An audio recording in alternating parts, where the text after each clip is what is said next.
Después que Pablo ha constatado que el Espíritu Santo ha llegado a la vida de los creyentes de Éfeso al momento de su conversión, ahora el apóstol ora por una nueva bendición del Espíritu para que les dé la necesaria percepción espiritual en favor de una comprensión más profunda de Jesús. Esta es una petición central que presenta ante el trono de Dios el apóstol. Amigos, así comienza el programa Lecciones que Transforman. Sean todos bienvenidos.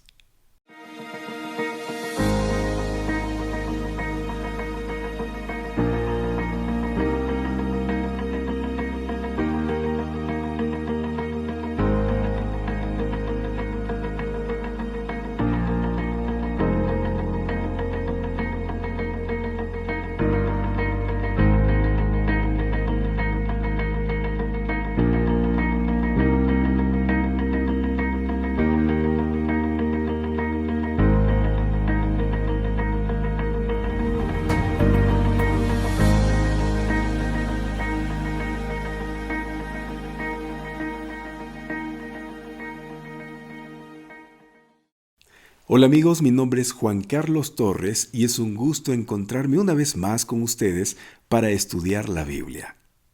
El título de la lección de hoy, lunes 10 de julio, es Experimentar la percepción del Espíritu Santo. Del agradecimiento, ahora el apóstol Pablo pasa a la intercesión en los versículos 17 y 18 de Efesios capítulo 1. Les invito a abrir su Biblia, por favor, en Efesios capítulo 1 para leer los versículos 17 y 18. Oro para que el Dios de nuestro Señor Jesucristo, el Padre de gloria, os dé espíritu de sabiduría y de revelación en el conocimiento de Él, alumbrando los ojos de vuestro entendimiento, para que sepáis cuál es la esperanza a que Él os ha llamado y cuáles las riquezas de la gloria de su herencia en los santos. Desde el versículo 16, el apóstol Pablo les da a conocer a los creyentes de Éfeso que él oraba a Dios intercediendo por ellos y pidiendo cosas concretas para ellos. Y es que Pablo, amigos, era muy práctico en todo. En su trabajo tenía objetivos claros. En su predicación iba directamente al punto. Mientras predicaba, él no se distraía con la política del Imperio Romano, ni se desviaba discutiendo las ideas filosóficas de moda, ni se detenía analizando las noticias de los hechos horrendos realizados por la invasión de las naciones enemigas a través de casi todo el mundo. No, amigos, Pablo no hacía nada de eso. Él iba directo al Evangelio, directo a todo lo relacionado con Cristo, nada más. Pablo predicaba a Cristo y a este crucificado, nada más. Pablo predicaba la salvación de los pecadores por la fe en Cristo, nada más. Predicaba la reunión de los pecadores dispersos en Cristo, nada más. Predicaba la iglesia como cuerpo de Cristo, nada más. El apóstol predicaba a Cristo, solo a Cristo y nada más. Pero Pablo no solo era práctico y específico en sus predicaciones, sino también en sus oraciones. Pablo alababa a Dios por algo y lo decía. Agradecía a Dios por algo y lo decía. Pedía a Dios algo y lo decía. Así era el apóstol de los gentiles. Así era Pablo, amigos. Pero nosotros a menudo somos tentados a hacer nuestras oraciones frívolamente, concentrándonos en necesidades materiales y orientadas a nosotros mismos. Pero para evitar caer en esas tentaciones, el mejor antídoto es la práctica de la oración intercesora. Amigos, cuando oramos por otros, como aconseja Santiago capítulo 5 versículo 16, reconocemos que pertenecemos a una comunidad interdependiente. Es esta interrelación de la comunidad de la fe la que hace que las oraciones intercesoras sean tan necesarias y tan poderosas. Ejemplos tenemos en la Biblia sobre la oración intercesora. Algunos de ellos son Abraham orando por Lot y éste siendo salvado de la destrucción de Sodoma. También Moisés orando por Israel y Dios retrayendo su mano de destruir a su pueblo. Mardoqueo orando por Esther y los judíos y Dios liberándolos del holocausto planificado por el malvado Amán. Jesús orando para que la fe de Pedro no faltara, y Jesús también orando en la actualidad en el santuario celestial como el gran intercesor ante el Padre por todos nosotros. Oh amigos, definitivamente la oración intercesora tiene mucho poder porque ella es la cadena que une al hombre finito con el trono del Dios infinito. Cuando el ser humano, a quien Cristo ha salvado por su muerte, ora intercediendo por alguien, su petición es tomada por Jesús, que la ha comprado con su propia sangre. Nuestro gran sumo sacerdote coloca su justicia de parte del sincero suplicante y la oración de Cristo se une con la del ser humano que ruega. La oración intercesora de Pablo tiene un foco aún mayor. Efesios capítulo 1, versículo 17 dice así: Oro para que el Dios de nuestro Señor Jesucristo, el Padre de gloria, os dé espíritu de sabiduría y de revelación en el conocimiento de Él. Según este versículo, amigos, ¿qué pedía el apóstol Pablo en las oraciones intercesoras que hacía por los creyentes? ¿Qué es lo que pedía? Pedía lo fundamental. En primer lugar, el apóstol pedía un espíritu de sabiduría y de revelación en el conocimiento de Cristo. Y en segundo lugar, pedía que Cristo iluminara el entendimiento de ellos con tres objetivos. Con el objetivo de conocer la esperanza a la cual habían sido llamados, saber de la riqueza de la herencia en los santos, y conocer la grandeza del poder divino que actúa en la Iglesia para unirlos en una sola comunidad. En su oración intercesora, Pablo pide un espíritu de sabiduría para los creyentes de Éfeso. Pero ¿cuál es la sabiduría que el apóstol pide? Amigos, él no está hablando de sabiduría humana, natural en su origen. Para él, la sabiduría tuvo su origen y definición en la revelación de Dios y se ha puesto a disposición por el Dios de nuestro Señor Jesucristo. La plegaria de Pablo es para que Dios provea una revelación total de su sabiduría a los creyentes, a fin de que puedan conocer la bondad suprema de tal revelación en contraste a cualquier valor inmediato y fugaz que la sabiduría del mundo pueda ofrecer. Un segundo propósito de la oración de Pablo pidiendo el espíritu de sabiduría es para que ellos tengan el conocimiento de Él. Con este propósito, Pablo muestra de que la primera tarea de cada ser humano no es conocerse a sí mismo, como decía Sócrates, sino conocer a Dios. La diferencia entre Sócrates y Pablo es la diferencia entre la vida pasajera y la vida eterna, entre la razón y la revelación. Amigos, no hay nada de malo de decir conócete a ti mismo, pero existe el peligro de que el yo se convierta en su propio Dios, en su propio estándar final. La fórmula paulina que dice conoce a tu Dios abre las escenas más encumbradas de visión celestial. Bajo esta visión el yo conoce sus limitaciones y se da la oportunidad de escoger una vida radicalmente diferente, tanto aquí como en el futuro. Por favor, busque conmigo ahora Juan capítulo 17, versículo 3, para saber lo primordial de la vida cristiana. Y esta es la vida eterna, que te conozcan a ti, al único Dios verdadero, y a Jesucristo, a quien has enviado. El apóstol Juan nos dice que lo más importante de todo en la vida cristiana es conocer a Dios. ¿Pero qué significa conocer a Dios? Para Pablo, conocer a Dios no es un simple conocimiento intelectual de su existencia, de que es el creador, de que es el sustentador. Aunque todo eso es cierto, el resultado final del conocimiento para Pablo no es conceptual, sino experimental.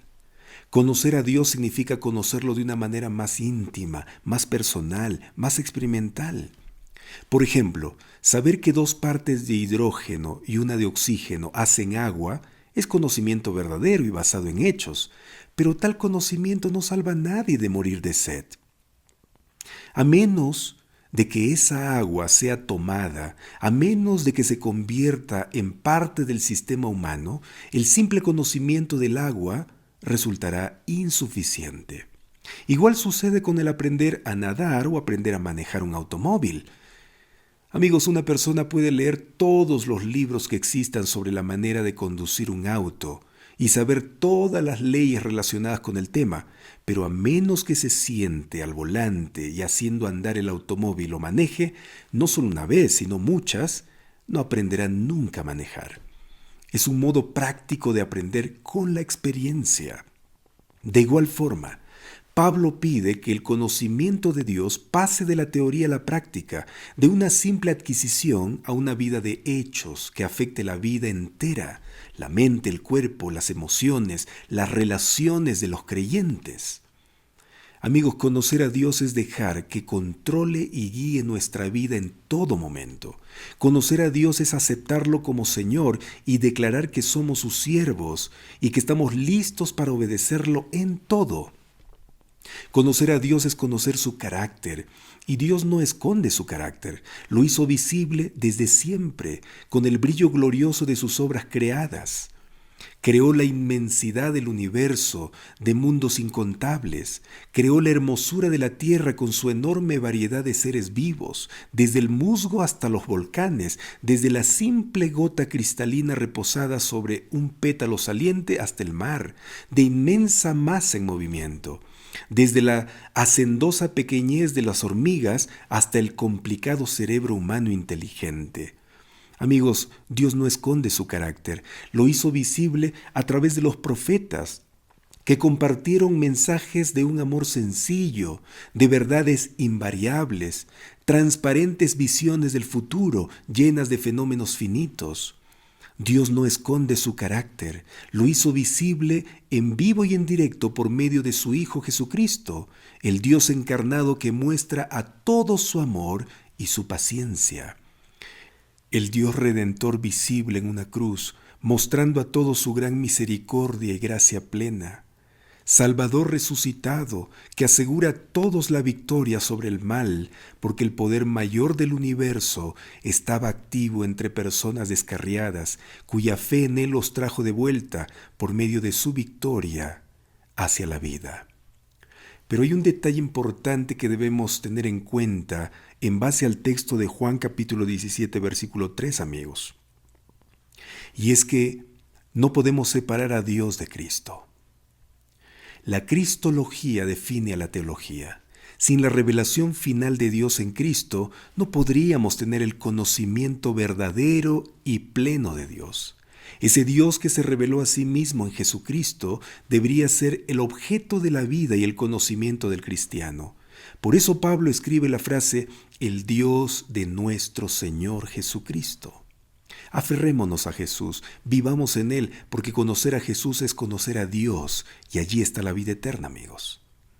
Es a este Dios supremo, a este Padre de glorioso carácter, misterioso y eternamente generoso, manifestado claramente en la vida de Jesucristo, que Pablo oraba pidiendo para que todos los santos de Éfeso y de Asia, de todo el imperio romano y del mundo entero, lo conocieran, y Él les concediera un nuevo espíritu, no un espíritu envuelto en las tinieblas, no dominado por el mal y la ignorancia, no reducido a su pequeñísimo ego, por sí mismo inflado, sino un espíritu nuevo, capacitado en todo conocimiento de Cristo por medio de la sabiduría y la revelación de Dios. Pero, ¿cuál es el objeto final de la petición de Pablo de que el Dios de nuestro Señor Jesucristo nos dé espíritu de sabiduría y de revelación en el conocimiento de Él? La respuesta del apóstol es directa y firme en la primera parte del versículo 18. Vamos a leer, por favor, Efesios capítulo 1 y la primera parte del versículo 18. Pido también que les sean iluminados los ojos del corazón para que sepan.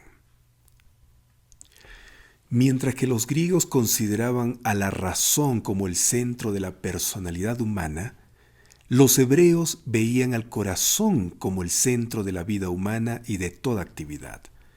Recuerden que cuando la Biblia habla del corazón, está hablando en realidad de la mente.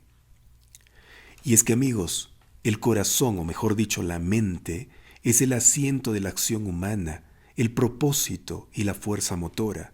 El corazón es el centro del pensamiento, el ancla de las emociones, la fuente del juicio moral. Amor y juicio, bondad y maldad, la delicia de Dios y la trampa de Satanás, todo se enfoca en la mente humana. Pablo escribe según la concepción hebrea del mundo, y así ruega para que la sede de la personalidad humana sea transformada e iluminada por el espíritu de sabiduría y de revelación en el conocimiento de Cristo. Como consecuencia de esta revelación de sabiduría, los cristianos deberían ser los más iluminados, viviendo en absoluta conciencia de 4 realidades. En primer lugar, la esperanza de su llamamiento. En segundo lugar, las riquezas y la gloria de su herencia. En tercer lugar, la manifestación del poder de Dios. Y en cuarto lugar, el establecimiento de la iglesia como su cuerpo. Amigos, primero debemos estar absolutamente conscientes de la naturaleza de nuestro llamamiento. El llamado es un privilegio, amigos. Romanos capítulo 1, versículo 6 nos dice que Dios nos ha llamado para pertenecer a Cristo y para ser sus santos. 1 Corintios capítulo 1, versículo 9 dice que Dios también nos ha llamado para tener comunión con su Hijo Jesucristo. Gálatas capítulo 5, versículos 1 y 13 dicen que al tener comunión con Jesucristo somos liberados de la condenación de la ley. Y Colosenses capítulo 3 versículo 15 nos dice que Dios nos ha llamado para disfrutar la paz en unidad que viene de Cristo. Pero el llamamiento también tiene responsabilidades. Gálatas capítulo 5 versículo 13 nos enseña que debemos servirnos por amor los unos a los otros, manteniendo una relación armoniosa y unificada con todos, atravesando todas las paredes de división, viviendo un solo cuerpo y también viviendo una nueva vida santa, digna del llamamiento, así como lo dice 1 Tesalonicenses, capítulo 4, versículo 7 y Efesios capítulo 4, versículo 11. La segunda realidad de la cual los cristianos debemos ser conscientes como consecuencia de la revelación de sabiduría y la iluminación que recibimos es las riquezas y la gloria de nuestra herencia. Amigos, cuando el apóstol trajo el Evangelio a Éfeso, fue testigo de cómo el poder salvador de Jesucristo perturbó y dividió la ciudad. Su poderosa proclamación de la palabra de Dios, acompañada de muchos milagros, provocó una revolución espiritual en la ciudad. La aceptación de la nueva vida en Jesús transformó sus vidas, haciendo una ruptura evidente con su pasado. Y es que el discipulado es un asunto costoso, amigos. Algunos tuvieron que dejar sus redes de pescar, otros tuvieron que dejar sus puestos de recaudación de impuestos. Los efesios tuvieron que dejar sus negocios o sus tiendas. Pero les pregunto, ¿vale la pena el costo? En una ocasión, Pedro le preguntó directamente al Señor Jesús en Mateo capítulo 19, versículo 27, Señor, nosotros lo hemos dejado todo y te hemos seguido. ¿Qué pues tendremos? En otras palabras, lo que Pedro le estaba preguntando a Jesús era, Señor, ¿valió la pena haberlo dejado todo y seguirte? Me imagino que preguntas similares se hayan hecho los efesios cuando decidieron seguir a Jesús en la ocasión cuando Pablo les predicó. Es por esta razón que el apóstol Pablo pide que Dios ilumine las mentes de los creyentes en Éfeso para que puedan ver las riquezas y la gloria de la herencia que recibirán junto a todos los santos. Mi querida amiga, mi querido amigo, ¿te consideras pobre porque has aceptado a Cristo? ¿Has dado un retroceso ante los ojos de la comunidad en tu vida laboral, académica o familiar? ¿Tus amigos y familiares se burlan de ti diciéndote que eres un deficiente mental porque has decidido creer y practicar las enseñanzas de la Biblia? Amigos, recordemos siempre que las cosas de este mundo no tienen mayor importancia ante los ojos de Dios, y tampoco deberían ser muy importantes ante nuestros ojos, porque nuestra herencia no es de este mundo. No, amigos. Cuando reflexionemos en esto, acordémonos siempre de lo que escribió el apóstol Pedro en 1 de Pedro capítulo 1 versículos 4 y 5. Busque por favor allí en su Biblia el texto que nos alienta y motiva a mirar las cosas celestiales antes que las cosas terrenales. 1 de Pedro capítulo 1 versículos 4 y 5. Pedro nos dice que en Cristo los cristianos creyentes tienen una herencia incorruptible, incontaminada e inmarcesible, reservada en los cielos para vosotros, que sois guardados por el poder de Dios mediante la fe, para alcanzar la salvación que está preparada para ser manifestada en el tiempo postrero. Algunas personas se burlan diciendo que esto es una utopía espiritual. Algo que solo es una simple imaginación para calmar la pena y que perdemos el tiempo en estar pensando en esas cosas. Pero amigos, tomar esta herencia final divina como una utopía espiritual es ir en contra de cada promesa de Dios para su pueblo. Y de ninguna manera perdemos el tiempo en las cosas celestiales que Dios nos ha prometido. Al contrario, mientras más espirituales seamos, más pensaremos acerca del cielo. Mientras más cerca estemos de Cristo, más meditaremos en la gloria que Él ha preparado para nosotros. Y hacer estas cosas, pensar y meditar acerca del cielo y la gloria que nos está preparada, es una prueba invariable e infalible de verdadera espiritualidad. La tercera realidad de la cual los cristianos debemos ser conscientes como consecuencia de la revelación de sabiduría y la iluminación que recibimos es estar al tanto de la supereminente grandeza del poder de Dios para con nosotros, los que creemos. Así lo dice Efesios capítulo 1, versículo 19. Amigos, esta es la primera de 5 ocasiones en las que Pablo habla en Efesios acerca del poder de Dios o de Jesucristo en nuestro medio o para nosotros.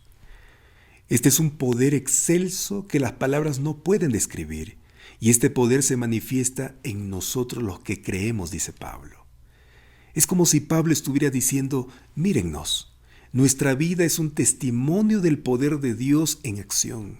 Comparen lo que éramos y lo que somos ahora. Comparen la oscuridad de nuestro pasado con la gloriosa luz de nuestro presente. Una vez estábamos sin esperanza, una vez vivimos en pecado, ahora vivimos en justicia por su gracia. Pero ¿cómo sucedió todo esto, amigos? No fue por nuestras obras, no fue por nuestros designios inteligentes. Somos lo que somos por la gracia y el poder de Dios. Hermanos, un cristiano con el poder de Dios no tiene competencia. Nada puede detenerlo de alcanzar el reino de los cielos. Alabado sea el nombre del Señor. Y la cuarta realidad de la cual los cristianos debemos ser conscientes, como consecuencia de la revelación de sabiduría y la iluminación que recibimos, es de la iglesia como el cuerpo de Cristo. Pero esto lo vamos a hablar en los estudios que vienen los días siguientes de esta semana. Entonces, el apóstol Pablo pide en su oración intercesora que los cristianos creyentes reciban un espíritu de sabiduría e iluminación para que tengan una absoluta conciencia de 4 realidades. En primer lugar, que sean conscientes de la esperanza de su llamamiento. En segundo lugar, que sean conscientes de las riquezas y la gloria de su herencia. En tercer lugar, que sean conscientes de la manifestación del poder de Dios. Y en cuarto lugar, que sean conscientes del establecimiento de la iglesia como su cuerpo. Apreciados hermanos, les pregunto, ¿ustedes y yo somos conscientes de estas 4 realidades en nuestra vida? ¿O vivimos pensando y preocupándonos en otras cosas que a la larga no tienen mayor importancia para nuestra salvación? ¿Será que por todos los afanes de este mundo estamos poniendo a un lado las cosas celestiales y espirituales que son de mayor valor que cualquier cosa terrenal que exista? Hermanos, si hemos estado descuidando las cosas espirituales en nuestra vida, es hora de que comencemos a tomar conciencia y recordemos la esperanza de nuestro llamamiento, las riquezas y la gloria de nuestra herencia, la manifestación del poder de Dios en nuestra vida y el establecimiento de la iglesia como su cuerpo, de la cual somos parte por la gracia de Dios. Para lograr esta conciencia, debemos conectarnos con Jesús, debemos conocerlo muy íntimamente, dedicándole tiempo de cantidad y calidad. No dejemos que las cosas de este mundo nos absorban a tal punto de olvidarnos que hay cosas más importantes en que pensar y trabajar, cosas que no necesariamente tocamos o vemos, son cosas celestiales. Recordemos que solo somos peregrinos y extranjeros en este mundo. Estamos de pasada, no estamos para quedarnos. Este mundo no es nuestro hogar. Nuestro hogar es el reino de los cielos, preparado desde antes de la fundación del mundo. Oh, mis queridos amigos, cuán importante es que nosotros recordemos estos puntos. Cuán importante es. Ahora quiero por favor que tomen su guía de estudio y vamos a responder las dos preguntas que aparecen aquí en nuestra lección. Recuerden que el título es Experimentar la percepción del Espíritu Santo. La primera pregunta dice: Pablo ora para que el Espíritu Santo dé una perspectiva especial a los creyentes. ¿Sobre qué tres temas? Y nos pide que leamos Efesios capítulo 1, versículos 17 al 19. Vamos a leer Efesios capítulo 1, versículos 17 al 19. Y pido que el Dios de nuestro Señor Jesucristo, el Padre de gloria, les dé espíritu de sabiduría y de revelación para que lo conozcamos. Que les alumbre los ojos del corazón para que conozcan la esperanza a que fueron llamados, la riqueza de su gloriosa herencia de los santos y la incomparable grandeza de su poder hacia los que creemos, según la acción de su potencia. ¿Se dieron cuenta? Tres temas hay acá, ¿no? Dice, para que conozcamos la esperanza a que fueron llamados, para que conozcamos la riqueza de su gloriosa herencia en los santos, y para que conozcamos la incomparable grandeza de su poder hacia los que creemos. Ahí están los tres temas. Responde entonces allí, primero, la esperanza de su llamamiento. Ese es el primer tema. Segundo, las riquezas y la gloria de su herencia. Y el tercer tema, la manifestación del poder de Dios. Así es, hermanos, debemos ser conscientes de esto. Pablo ora para que los creyentes sean conscientes de lo que Dios quiere darnos a conocer. Y en la vida vamos a necesitar recordar estas maravillas, estas bendiciones espirituales, porque estas bendiciones nos ayudan a motivarnos, a seguir adelante, a no desanimarnos. Tanta crisis hay en el mundo, amigos, de toda índole, social, ¿no? Política, económica, de salud, crisis en todo sentido. ¿Dónde podemos aferrarnos? ¿A dónde podemos ir? Aquí, a la palabra de Dios. Y la palabra de Dios nos hará conscientes a través de su Espíritu de las bendiciones que Dios tiene para nosotros. Por eso el título dice experimentar la percepción del Espíritu. La única manera de percibir estas verdades es a través del Espíritu Santo. Pero si no abrimos la Biblia, si no leemos la Biblia diariamente, va a ser difícil que percibamos lo que Dios tiene para nosotros.